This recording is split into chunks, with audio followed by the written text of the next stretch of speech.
Here with Dr. Barbara Spang Minsker, engineering professor at the University of Illinois and founder of the Joyful You program. She also has a book out. You've got several books out, actually. Let's see here. But most recently, you did hear her a couple months ago, well, a few months now. It was in December of 2014 to discuss Joyful You, Discovering the Path of Success and Happiness Through Mindful Living with Purpose and Resilience. And she also has the Joyful Professor, How to Shift from Surviving to Thriving in the Faculty Life. So a couple books out there for Dr. Barbara, but she is also in here to introduce a new program that's coming out soon. So we're going to talk a little bit about that, and it has to do with what has been going on for the past few years that has really just, in my opinion, kind of torn the lid off of some of the things that have been happening, especially in the African American communities that a lot of times were kept silent, and they're not so silent anymore. So I'm talking about a lot of shooting victims. And as of recent, on Tuesday, there was another victim of a crime shot by a police officer. So this man from North Charleston, South Carolina, I think he was like 50, was murdered by a police officer.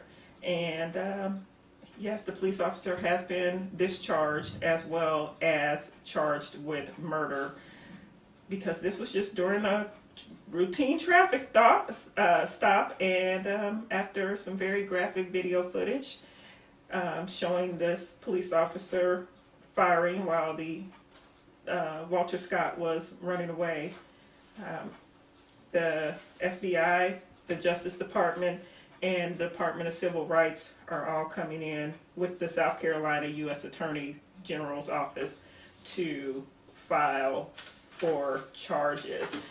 So that just happened a couple days ago, and that is also in lieu of just last year, Michael Brown, the Ferguson trial, Ferguson, Missouri, so not too far from us, that there was an 18-year-old unarmed young man that was also gunned down, just starting life, and by a police officer. And that is probably the one, Michael Brown was probably the one that really has hit us, because it's so close to our home here in the Champaign community. So we've all started the protest of Black Lives Matter, because I do believe that the police officer was not found charged, was charged but not found guilty for murder.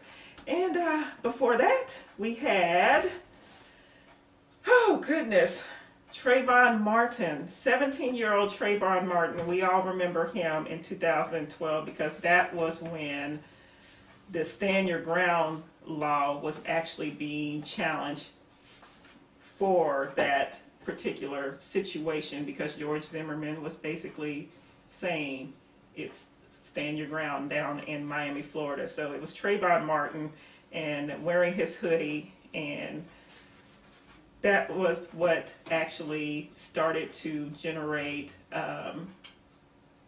thought processes of just racial profiling, and also the thought processes of, okay, stereotypes. You know, you see a young man that's got his hood up, and you just immediately think danger, and are they dangerous or are they not dangerous? So the Trayvon Martin trial brought in a lot of questions and in race relations and community relations with police officers in the community. But here in our own community, you all might remember, before Trayvon Martin, before Michael Brown, before Walter Scott, was Kewan Carrington, who was also just like 17 years old, and he was also shot by a police officer here in the Champaign-Urbana community. So it wasn't out there.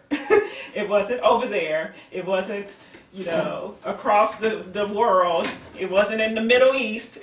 It was all right here in our hometown community. So this is where we are calling for community leaders and activists and police officers to think of new ways or engage in new ways that we can bridge the gap and all have some peace of mind. And that's where Dr. Barber comes in. And she had actually wrote a blog.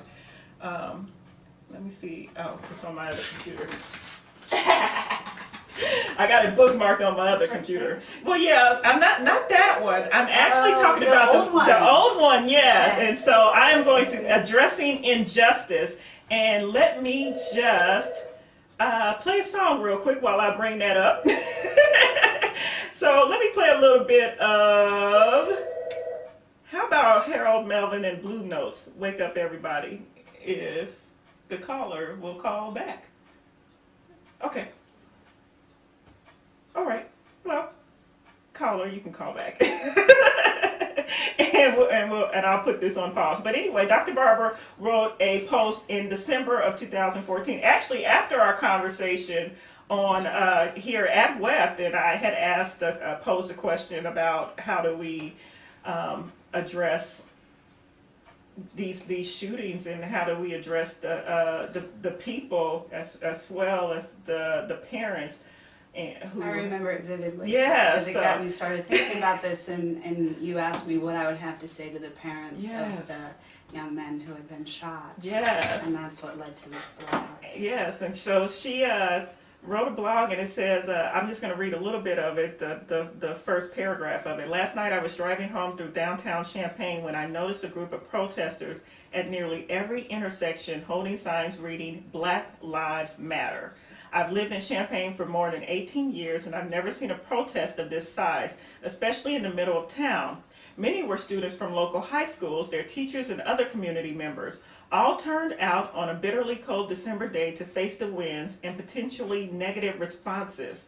Although most people honked and waved in support, many people from outside the area don't know that Champaign has its own challenges with police and community relations. An unarmed African-American teenage boy, Kewan Carrington, was killed in 2009 by a police officer who was not convicted. And so what did that bring up for you when you came into town and you're seeing this protest that's saying Black Lives Matter? What did that bring up to you at that moment? Well, I really kind of got a chill, like, oh my gosh, of course they matter. You know, and that's a thought that you would probably really say, why would right, someone, isn't that obvious? Yeah, it's a human being. Of course their lives should matter. Of course. But, you know, and these issues are really complex, and there's a lot of problems in this community, which I know we're going to get to in a little while. And there aren't simple answers, but all we have to do is look at those statistics that you just read about unarmed people are being shot. Something is wrong. Yes. And I don't have the answers, but I think I've got a framework for people to come together and start to think more creatively in a different way about these problems that have been going on for so long. And we've lost enough lives to it already. Yes, absolutely. Yes, thank you. So why don't you give us a little background on you first and your works as in mindfulness, and then we'll kind of move more towards, we'll talk more about you. Yes, we'll come back to the issue in just a few minutes, but I want the listeners to just kind of get a refresh of you and your works. Yeah. So in 2010, I started a nonprofit called Joyful You, and it grew out of my own development as a leader at the university, where I was leading some major national and university initiatives, and struggling with stress and communication issues and conflict and all sorts of politics, everything else that was coming up. So I really dived in deep, did a lot of development, learned a whole lot of really practical techniques. You know, I'm an engineering professor, so I'm about solve the problem, give me practical, no woo-woo stuff. And give it to me straight. Exactly. Totally transformed my life, both personally and professionally. And so then I really wanted to reach out and teach other people these same techniques because I saw people around me who are suffering. So I launched the nonprofit. Our mission is to support both individuals and organizations in discovering whatever their unique path of success and happiness is. And you don't have to sacrifice one for the other. Yes. It's part of the whole point. And providing very practical hands-on training for people from all backgrounds to make life-changing transformations and be able to reach their fullest potential, whatever that is. Absolutely wonderful. So as we move forward, that's a little bit of background there for you, and as we move forward, that you came with a kind of an addendum to your program, or it's actually still part of the program, and this is an authentic leadership training program, and you had issued out an invitation to the police in the community. Yep.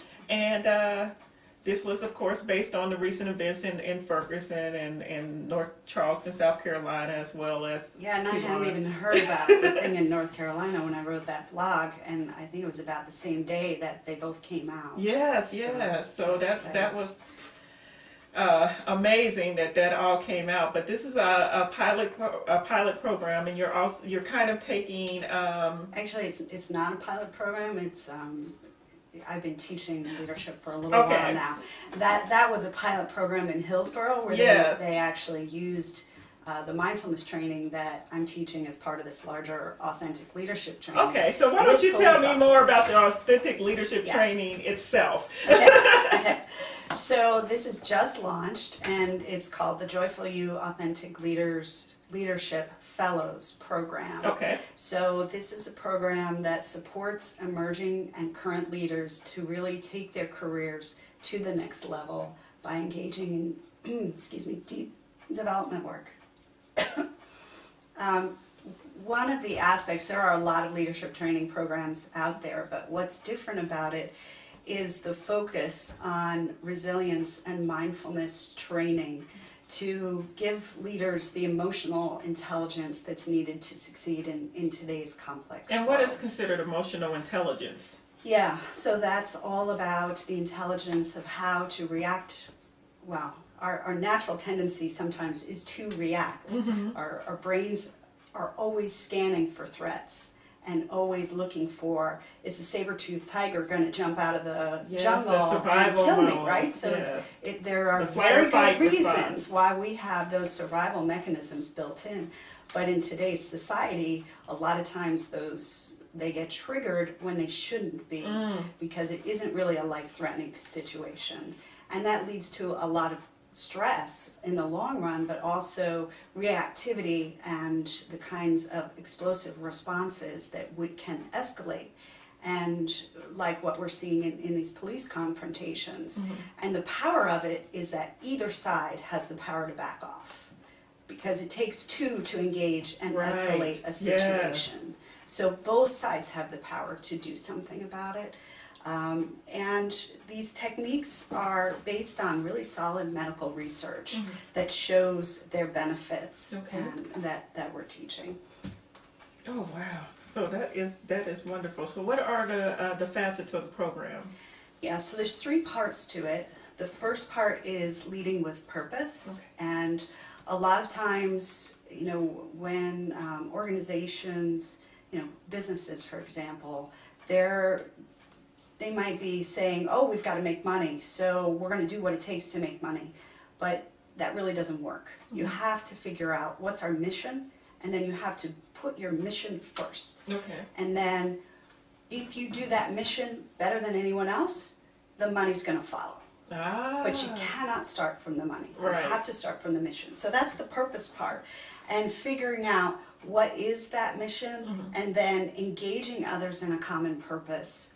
And that's what brings energy and passion into whatever it is that we're doing in the world. And it's Yes. just unbelievable what a group of people can do when they come together around a common purpose. Then the second facet is mindfulness, and this is what I was talking about. It's building the muscle of what we call the observing mind. And instead of our sort of survival instincts of the thinking mind that's constantly running, constantly scanning for problems. Circles and circles. Circles and circles. So the observing mind is able to step back from that and to say, what is it that's really called for in this situation? And then being able to respond with what's needed, to take that, even if it's 2 seconds, to stop and think. In the case of the police officer, is this person really a threat or aren't they? In the case of the person who's being stopped, Right. for Am I them being to threatened? also Yeah. step back and say, wait, what is the best strategy to take right here? Is it to run away, or is it to stand and put my hands up? So it works on both sides. Then the third part is resilience skills. And this, in a way, also builds the observing mind in the same way that mindfulness does. But it does it in a little more conceptual way, kind of the contemplation to understand and see our habitual patterns and mindsets that interfere with our authentic selves, interfere with being able to respond from our heart and from our mind, our wisdom, rather than from reactivity, and then to work on retraining those patterns that are literally set in our brains, the way we habitually respond, sometimes in unhealthy ways.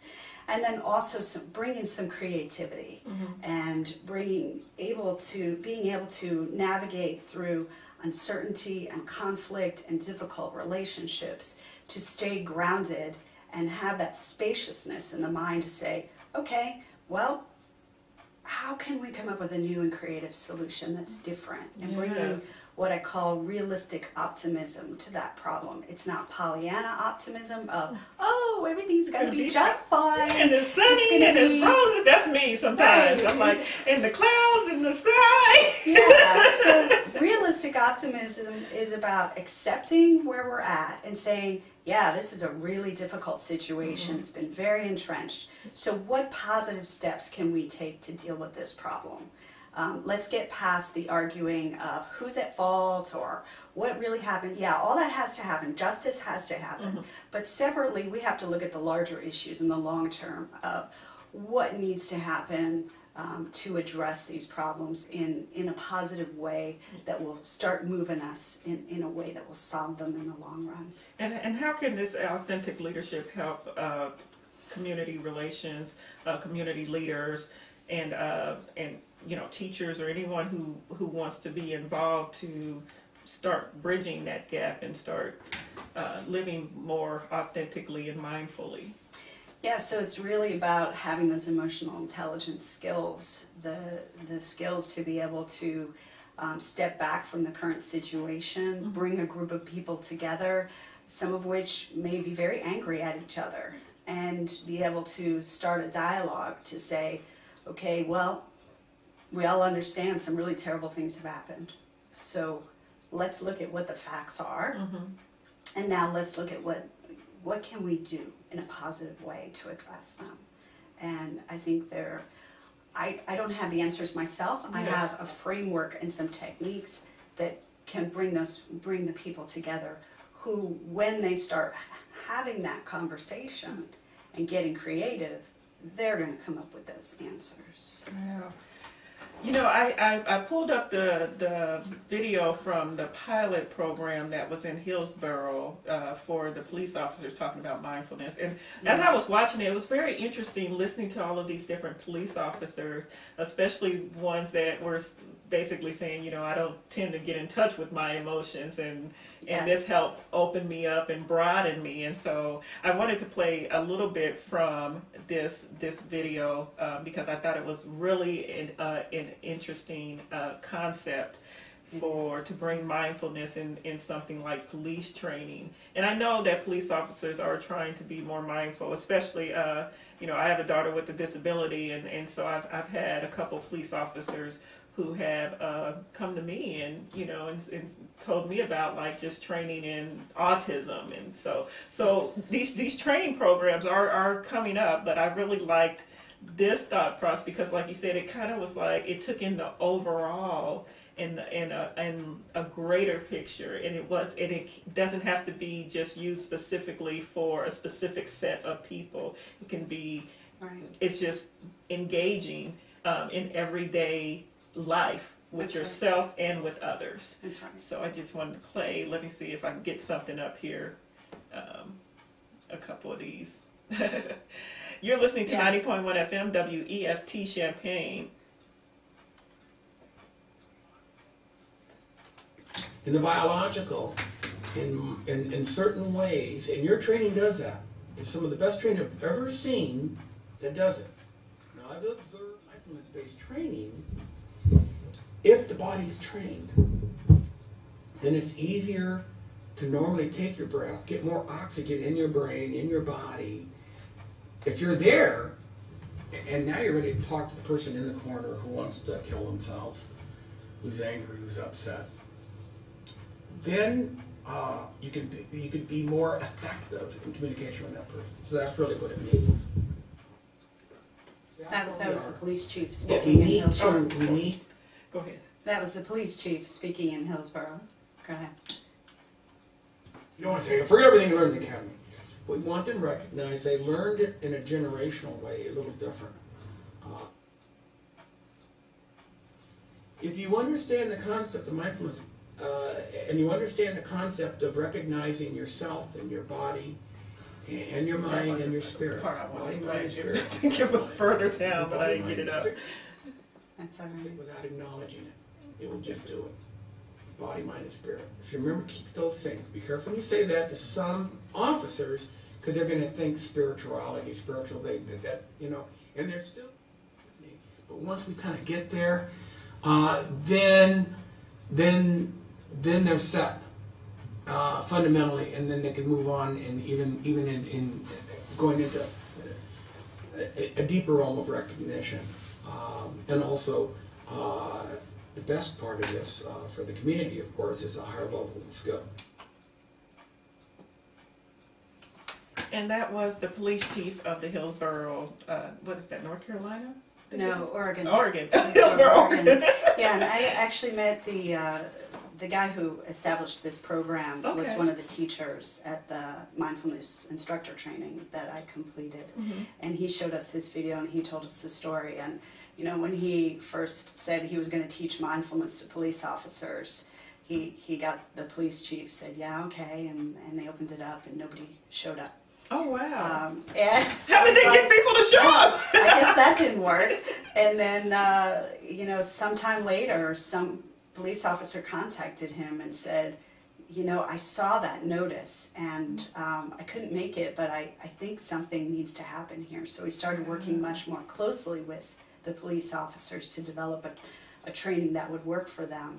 And just fabulous success. Yes. So the link to it is on my blog at joyful-u.org if you want to watch that video yourself. There's also a news article that talks about it. It's about 24 minutes, Mhm. and it's under the blog, an invitation to the police and community. And it also talks about your authentic leadership training and program. And it says, such mindfulness and resilience training builds the muscle of the observing mind, which is able to step back from an unfolding situation and respond appropriately. Without a strong observing mind, the untrained thinking mind is constantly scanning for threats. And that's what Dr. Barber was talking about earlier. And under this mindfulness-based stress reduction training, the Mindful Living with Purpose and Resilience Certificate, along with defining new vision with purpose, pursuing the vision with resilience. And this is the steps in the Authentic Leadership Fellows program. What motivated you to enact this program? Yeah, so if you remember from our conversation last fall, one of my top soulful values is making a difference and contributing in the world. Yeah. And the way that I do that personally is through my own leadership of taking on some pretty ambitious initiatives that led me to need all this training myself. And now I've begun teaching leadership to other people, both through the university as well as through my nonprofit. And it's really inspiring what a group can do together compared to Yes. what any individual can do. And there's a wonderful quote from Margaret Mead. She says, "Never underestimate the power of a small group of committed people to change the world. Yes. In fact, it is the only thing that ever has." Yes, absolutely. It's so- never usually the really big, large groups. It's usually just a Right? few dedicated souls Yeah, that make it happen. that make it happen and make the change, that Yeah. actually just go out there and do. Yeah. So a lot of this thinking for me in terms of what this means for this community started back from 2008 to 2012. I was helping to get our sustainability initiative going on at the university, and in the process learning a lot more about social and economic justice, which are major underpinnings of sustainability initiatives. And I had noticed, I moved here 20 years ago, and it seemed like a pretty wealthy community with high education. And then when my kids got into the school system, I started to meet families who had a really different experience from that. And in 2011, the United Way did a community report, and they called Champaign County a community of contrasts. And there are some really powerful statistics that some of your listeners might not be familiar with. So Wow, I'm gonna yes, run through those. absolutely. One is that we are the most highly educated county in Illinois, and yet 1/3 of our children entering kindergarten don't have the skills needed to learn. The number of individuals with salaries exceeding $100,000 has grown 90% in the last 10 years, and yet we have the 3rd highest extreme poverty rate in Illinois. Wow. 20% of our residents struggle with hunger every day, and 55 to 60% of the school children in Champaign and Urbana qualify for free or reduced lunches based on household income. So these statistics have real serious implications for Yes. the long-term health and well-being of our whole community. And, Martin Luther King, his quote was, "Injustice anywhere is a threat to justice everywhere." Absolutely. Every single person in this community, we're all interconnected, and when they're suffering, we all suffer in one yes. way or another, whether it's because we encounter people who are suffering, or because of safety issues like we're talking about here, Right. really stem from these very long-term endemic issues. So as I learned more about this, I was at a conference, a national conference for universities working on sustainability issues, and I heard Majora Carter speak. This was back in 2012. Okay. And she's an eco-entrepreneur and a MacArthur Fellow who has brought over $34 million to the South Bronx to create green jobs and infrastructure. And I heard her talk, and I stood up afterwards, and I told her about Champaign-Urbana, and I said, "Can you help us? Because we really need the kinds of things that you're doing in the South Bronx." And she said, "Absolutely, invite me out, I'll come." So I spent several months raising the funds to bring her here. She's fabulous, but she's not cheap. Yes. Going around. And we brought her here in 2012, and we had a 2-day workshop. I worked with members of the community. We had a really good turnout from the community, learning about the issues, and then creating working groups to try and figure out what could we do in terms of that realistic optimism, what could move forward. And everybody was really excited. Unfortunately, I wasn't able to keep the momentum going at the university. And that was partly because I was stepping down from my role at that point, going back to be a faculty member. But I was trying to get some folks there to pick this up. And the answer I got was, well, this community doesn't have a Majora Carter to work with us. Okay. And I thought, well, wait, leaders are made, they're not born. Right. And so why don't we? We have very talented people. We ought to have a Majora Carter. And if it takes 3 of the 3 people to make the one, that's okay too. That's right, that's right. And so as I've started teaching leadership, I've realized, you know what? We could make our own Majora Carter. Yes. And we have to have those leaders to make change happen. So I've really seen the power of these techniques firsthand. I've started teaching leadership. I just finished a 7-session series at Habitat for Humanity, where I worked with everyone from the cashiers in the store who probably have a high school education to the director of the whole program, and they were all together in the room working on these leadership skills, and it was just fabulous to see how they were empowered and excited and able to move forward. So I really want to bring that to the broader community, and this fellows program now is a way for me to do it and to be able to draw that, bring that out to the broader community. Empower. Help make that happen, empower people, Yes, absolutely. Yeah. I just wanted to say that you're listening to 90.1 FM, WEFT Champaign. We are streaming online at WEFT.org, and I am in the studios with Dr. Barbara Spang Minsker, founder of Joyful You, as well as she is an engineering professor at the University of Illinois.